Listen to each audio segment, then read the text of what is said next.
Welcome to a new episode of GlassRoots' WorkerSpace Lecture Series. GlassRoots is a nonprofit glass art studio in Newark, New Jersey that works to ignite and build the cultural and economic vitality of our community through the glass arts with a focus on youth and young adults. The WorkerSpace Lecture Series is dedicated to strengthening craft entrepreneurs and small business owners with inspirational stories and practical advice. Thanks to the New Jersey Office of Faith-Based Initiatives and their ongoing support of our work, we're able to provide this program free of charge to our students and larger community. If you'd like to support our ongoing work, please make a donation online at glassroots.org/donate. Thanks and enjoy the show. Okay. Welcome to GlassRoots WorkerSpace Lecture Series, a key program in our virtual studios. My name is Yasmin Graham, and I work in the flat shop or Kimforming studio at GlassRoots. We're so glad to resume some in-person programming at our studios in Newark, including public classes, private lessons, and studio rentals for glass artists, following all local and federal public health guidelines. We continue to acknowledge what is going on in our communities and our country and recommit ourselves to making our art with and for our community. In support of social justice, to hold programs to create economic opportunity, and to tell our students that they can be agents of change, to open their eyes to opportunity and to encourage them to rise up and fully embrace the potential. Today, I'm excited to introduce Samantha Katehis. Did I say your last name right? It's Katehis. Katehis? Yeah, it's the Greek last name, and I think technically it's in Greek it's Katehis, but Katehis is fine. Okay. Sorry about that. And you're joining us from Fern and Fossil, correct? Yes. Can you tell us a little bit about Fern and Fossil in case people have never heard of it? Sure. So at Fern and Fossil, we do a couple of things. One is we host workshops with having to do with terrarium building. And the other aspect is, selling a pre-made kit so that you have all the supplies you need to create your own beautiful custom terrarium. That's beautiful. I feel like I've seen some of your products, or at least you at like a few functions in Newark. Mm-hmm. Maybe I think it was like a pop-up shop or something for the Newark project. Yes. So, I've been doing this for quite a few years now and have popped up in various incarnations. I think for like 4 or maybe 5 years running, I would put together a pop-up shop at Index Art Center on the 2nd floor during Newark Open Doors, which later turned into the Newark Arts Festival. And I believe it was 2019, I had approached Gabe from the Newark Project to, be part of the shop and collaborate with me. And I think now he has like a pop-up shop on Halsey Street. And during the winter months, I'd put some terrariums in for the holiday season. Oh, okay. Yeah. I was like, I know I've seen it somewhere. Yeah. And then they're up for like Newark First Fridays. Like, I mean, there are so many different things. So I could have seen it all over the place and didn't realize it. Yeah. Wherever you have me, I pop up. I love that so much. I feel like this might go without saying because it is your background, so that's perfect. But maybe some people don't know what terrariums are. How would you simplify that as a definition? Like if someone's never heard of it. Yeah. So the really, really simple explanation is a glass container with a plant in it. And that's basically it. That's the most basic definition. So you can have, either desert plants or foliage plants. We do like a lot of succulents just because they're cute and everybody loves them. Yeah. They're also easy to ship. So, we do open terrariums where the container, if, you see the graphic behind me, the container is open. So you can, water them and tend to them. But also, I'm sure a lot of people are familiar with closed terrariums, which are usually foliage plants. And, they might have a cork in them and they create their own kind of ecosystem. Yeah, it feels like it's like really user-friendly. I'll put it that way. Yes, I would say so. I think kind of the impetus or the reason for putting this together was I wanted a kind of entry-level, simple way of getting people interested in plants. I didn't really grow up with plants in the home. To kind of explain this in a really short way, because it's kind of a long story. I had been working on a school project with a good friend of mine, and we had we were working on something having to do with food or food insecurity. And we were presenting this thing to our professor, and he's from Camden, I'm from Newark, very similar in terms of like political and socioeconomic climates. So we're presenting this thing, and the professor goes, so how long does it take to grow the food that you're suggesting? And we both kind of turned and looked at each other like, oh wow, neither one of us has ever grown anything from a seed before. And at some point I was kind of developing some products for my thesis to get kids interested in growing their own food, and I kind of put that on the shelf. But when I started Fern and Fossil, the idea was, what is a simple, user-friendly way to get people interested in plants where, they're not going to be afraid? And, maybe you kill your first plant, and that's okay. Because I do it all the time. But the idea is it's bigger than here's a plant and you take it home. You're involved in the process of putting your terrarium together. So it kind of demystifies plants a little bit. And then there's also this whole like ethos around Fern and Fossil of being kind to yourself, being forgiving. If you fail or you think that you're failing, just try again, and you'll get it right eventually. Maybe you haven't found the plant for you yet. Yes, it's probably that for sure. I feel like, and myself included, I feel like a lot of people, especially during us being locked in the house for so long, people have tried to get their hands on something tangible to allow them to feel like creative. And what we've been doing, because we eat a lot of avocados, is taking the piss and trying to regrow another avocado in very slow process. So I think terrariums are, like, as you put it, like from start to finish, you're involved in it. I think they're a really good like stepping stone, or at least a starter to like understanding how like plant life could be incorporated into your life. You mentioned that you didn't really, I'm sorry. I was going to say, and it's also like a beautiful object that you can have in your home. So, that's another plus to that scenario. You don't have to have like a whole indoor farm. You can just have one little plant, and that's okay. Yeah, I was going to say, you mentioned that you weren't always focused on like having greenery around you, and like even your professor asking you that question, like how long will it take for them to grow? Like, when did you know you had a green thumb? Like, when did that spark happen and you're like, I need to make a business out of this? So I don't know that I would say like I have a green thumb. I make mistakes all of the time. sometimes like I forget to water some of my foliage plants, and they don't do so well, and then some of them bounce back, and it's definitely a learning process. So I guess I wouldn't describe myself as some sort of an expert. It's more about, I want everyone to walk in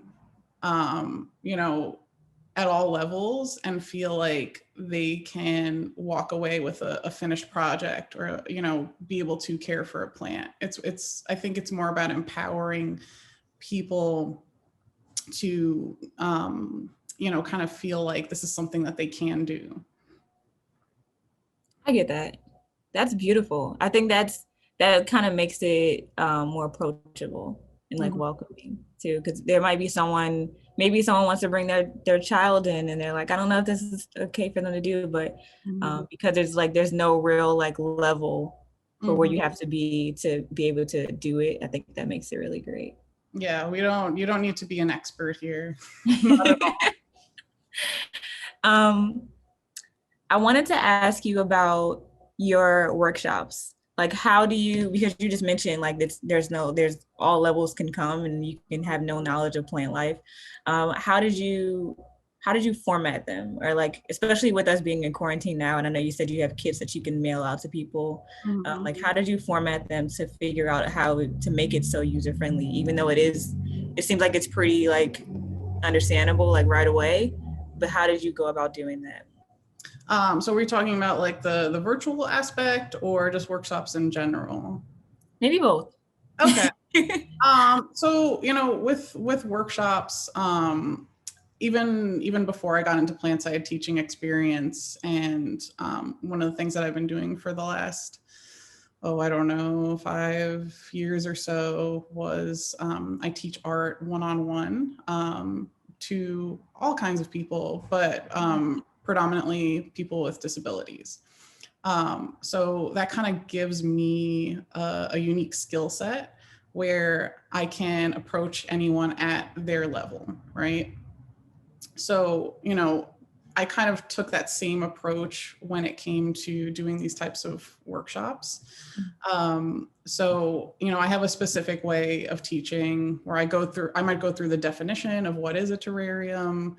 Then we kind of walk our participants through the process. We explain every aspect of, every element of the terrarium. And then there's a creative process of being able to decorate at the end.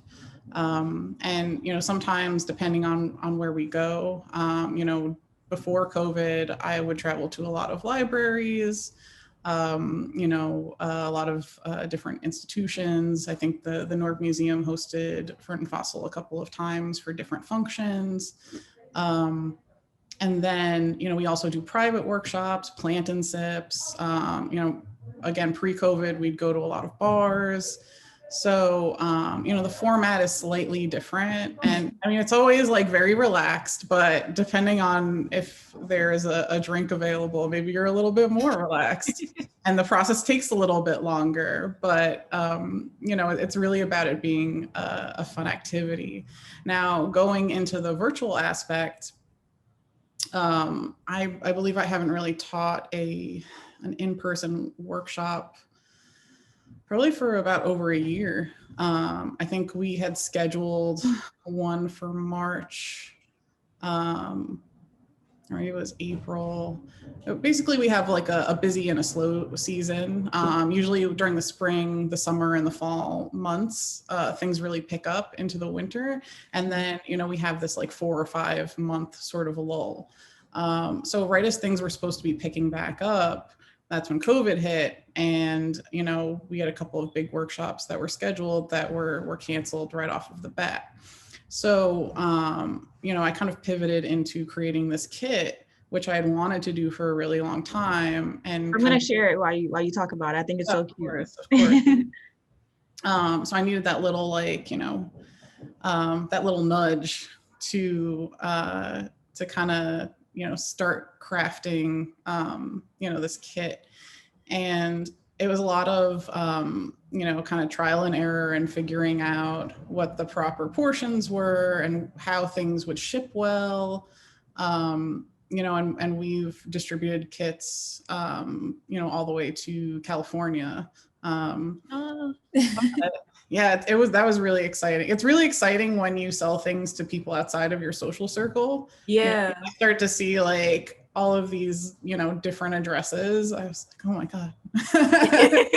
We did it. All the people it's impacting. That's so cool. Mm-hmm. And so, kind of circling back to the whole like virtual workshop, you can contact us, fill out a form, or, give me a call or shoot me an email. Let me know what your needs are. And, we can set up a Zoom link and I ship out kits and, we kind of take it from there. But everything is portioned and, all of the tools are included to be able to do this project. Yeah, I think that was the most, when I saw your website, I was like, oh my, I need to order one. Like right now, I think there's so Yay. We've done like one-off, I'm not sure if you know Kate Dowd, she works in our staff, and she is one of the main instructors. But she loves plants and everything too, and she kind of introduced me to the idea of terrariums. I had no idea they even were a thing. And so since her introducing it to the staff, she kind of made like one-off classes of terrariums, but it's not something that we do daily. So knowing there's a place that exists in Newark that does this, and they, you know, you're teaching not only about horticulture with planting, but also like trying to expand the mind of creativity, because it's not limited to just visual arts of like painting and drawing and stuff. How do you incorporate your glass? Like, where do you get your glass from? Do you recycle glass or use, I know these look like they're like hand blown, but I've seen people do like, you know, their ragu jar, they just clean it out and put their plants in there and stuff. Yeah, so, you know, I definitely promote DIY. I use different containers all the time. When I first started out, I would go to the thrift store and like just find interesting stuff. That wasn't necessarily sustainable in the long run. And then you end up getting a lot of stuff that's left over. But it was a great way to start. And I always tell people, like, go for the DIY, go for the stuff that's lying around the house, you know, because reduce, reuse, recycle, these are things that we should be doing. And actually recently I did a collab with a local nonprofit called Steam Urban. And I did a short video tutorial about using a couple of found objects from around the house to create and enhance a terrarium. So you know, I definitely promote the DIY aspect. For the rest of, or for the bulk of the glassware that we carry, I just get it from a wholesaler. I mean, I would love in the future to maybe do some custom stuff, maybe do a collab with GlassRoots. That would be amazing. A whole like logistical thing that, you know, once the shop kind of is designed and complete and put together, then I can sort of move on to like expanding the product line and, you know, being creative in that way. That would be a lot of fun, especially since we teach children as well. And we've, I think what we've done in the past when people were just like, I want to experiment with a bunch of different things, and we've kind of collabed with other businesses in Newark. And that would be so cool to have them make their own like vessel and then to come to you and then, you know, help them design it and make their own terrarium. That would be a lot of fun. We're speaking into existence. Yes. Manifestation. I'm all about it. Right. So, I mean, you have it in your background that you've paired up with I'm So Yoga a few times. And you just talked about a few times actually how therapeutic and meditative it can be as a process. How do you think this is a catalyst for people that may be suffering from trauma, or even as you mentioned before, people with special needs that might, you know, need a little more attention in certain areas? How do you think this helps them? So I'm going to get a little personal right now. You know, from my like personal life journey, I've experienced trauma. I've experienced domestic violence. And, you know, what I can say is that working with any type of creative process, an artistic process, is incredibly helpful. It not only allows you to engage in something to kind of distract you from those negative thoughts, but it can be very healing. And I think in this busy world that we live in, we need things to kind of ground us and bring us to a place where we can just take a moment and we don't need to rush through something. And that in itself, that little break, I think can be great for anyone. Yeah, that's beautiful. Thank you for sharing that.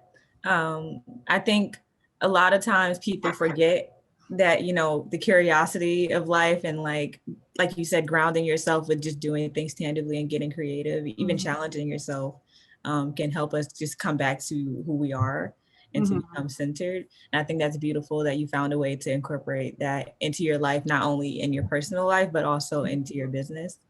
So thank you. Thank you for listening. Of course. Okay, one last question, and I want to make this a fun one. Okay. what do you think, and hopefully it's a fun question for you, but for me, I think it's like fun to reflect. What do you think your younger self would think of you now having this business? I think that it like, again, to get to this point where, you know, when you're in it, when you're trying to build your dream and you're putting things together and you're doing it on a shoestring, this all can be very stressful, right? So I'm not going to lie about that. Yeah. But I think that if, you know, framing it in that way, what would my younger self think? My younger self would be like, ooh, we made it. Like, look at you, you have a space. Like, look how beautiful it looks. You know, you're doing all these amazing things. So I definitely feel like my younger self would be proud and also like incredibly happy at the progress that I've made. Yes, that's awesome. I love that. Your younger self is happy. It's like cheering you on the whole way. Definitely. Well, awesome. Thank you again for joining us for our WorkerSpace Lecture Series. I am looking forward to ordering from you and like sending it out to all of my family members. Like, hey, do this thing with me. Maybe we can do like a Zoom session. Oh yeah, and, that'd be like great. have like a family meet since we can't meet each other in person, right? And we'll manifest us having a collaboration with GlassRoots. I love it. Right, well, I'm looking forward to it, and thank you so much. Of course. Thank you again. Thanks so much for joining us today. We encourage you to visit our website to learn more about GlassRoots or shop our online gift store for beautiful glass products made by our artists, instructors, and students. Stay tuned to our Facebook, Instagram, and Twitter for our next episode of the WorkerSpace Lecture Series.